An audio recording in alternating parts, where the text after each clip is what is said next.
Coucou tout le monde, j'espère que vous allez bien. Alors je vous retrouve pour un partage d'un chapitre, enfin de passage du livre de Maud Ankawa, Kilomètre zéro. Et là, les passages que je vais vous lire font partie du deuxième chapitre qui s'appelle Avec des yeux d'enfant. La douceur du breuvage me rendit le sourire, qu'elle tentait de m'offrir contre mon gré. Un calme inhabituel me remplit. Nous laissâmes le soleil œuvrer et contemplâmes aux premières loges la féerie en silence. Je voudrais te dire une dernière chose avant ton rendez-vous avec Shanti. Chaque instant que tu perds à être malheureuse ne te sera jamais rendu. Tu sais où commence la vie, mais pas quand elle s'arrête. Une seconde vécue est un cadeau que nous ne devons pas gâcher. Le bonheur se vit maintenant. Si tu penses qu'être ici est une obligation, tu vas vivre des moments difficiles ces prochaines heures, car la montagne est un miroir géant. Elle est le reflet de ton âme, le reflet de ton état d'être. Tu as le choix de saisir l'opportunité qui t'est offerte, d'expérimenter ce voyage autrement, en arrêtant de comparer ce que tu es, ce que tu sais, ta culture, ton niveau de vie, ton confort.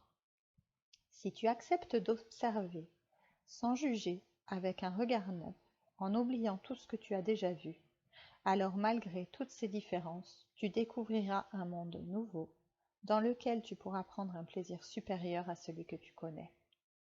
Le but n'est pas de t'installer au Népal, mais d'essayer autre chose. Es-tu prête à relever le défi?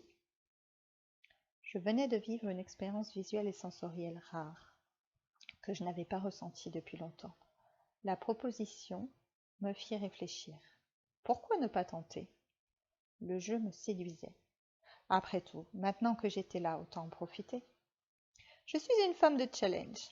Alors, tu vas t'amuser. Que dois-je faire? Abandonner tes certitudes et découvrir chaque chose pour la première fois, comme un enfant qui vient de naître et s'émerveille de tout. Je crois que je peux y arriver.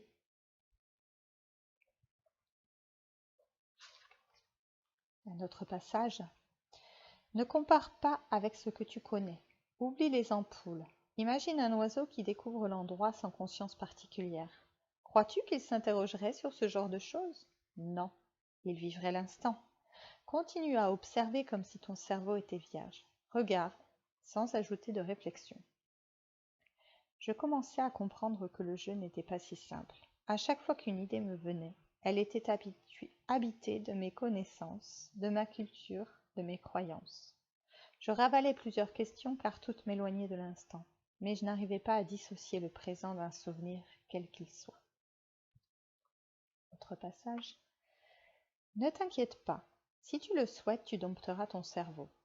Prendre conscience nécessite une seconde quand on est prêt, mais changer des habitudes de plusieurs années prend à l'évidence un peu de temps. Je ne sais pas si ça me rassure.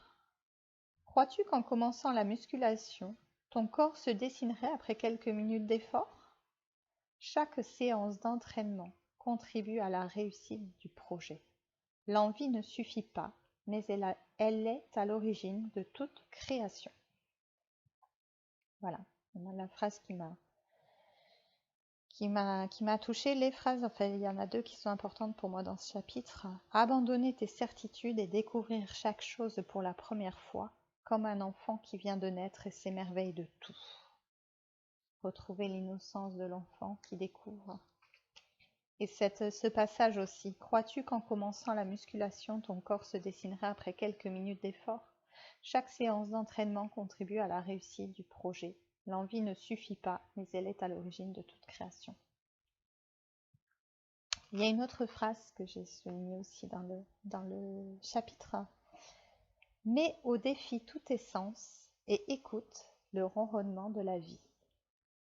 Voilà, c'est tout pour aujourd'hui. À bientôt!